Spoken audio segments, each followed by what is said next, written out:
Maldekians. We're going to talk about Maldekians. Imagine Earth 1,000 years from now, after war, after nuclear warfare, with survivors in underground bunkers thinking that they're safe from harm. Imagine how horrible that would be, guys.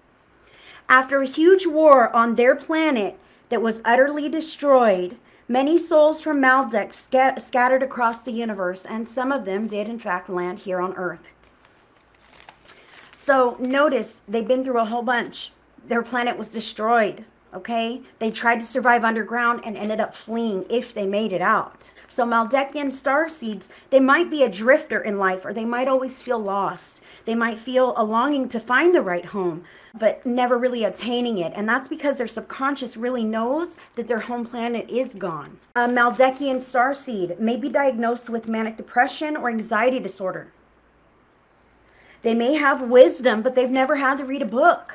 They've just kind of accumulated this wisdom, and they're witty and they're smart, but they're not necessarily book taught, book educated.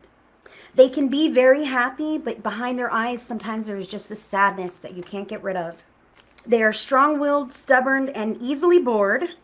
People tend to like them, but they rarely like other people. They often don't settle down, and if they do, it's for life with only one partner, one person that they can really tolerate or get along with. They have a wicked sense of humor and can really turn anything into a joke. They are loners by choice. They might be good liars, and it's not because they're dishonest, it's as a means of self-protection.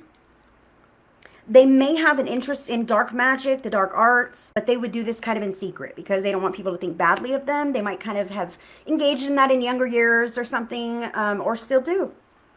They may have a fascination with paranormal, with vampires, or other supernatural creatures. And I need to say this, their fascination tends to be with the darker sides of the universe. You know what I mean? Because their energy is fleeing from that darkness. And so that's what they're resonating with here. Do you understand what has happened to their planet since they came? So I have to put here that Maldekians, how funny, they're not afraid of the dark stuff. They kind of lean into it. They're not afraid of it. They're not put off by it because a lot of times they feel like they really don't have anything to lose. They may not have anyone. They may not have any place. They may not feel really tethered anywhere. They're not afraid of the dark stuff, the hard stuff, because they really don't feel like they have much to lose, if anything at all.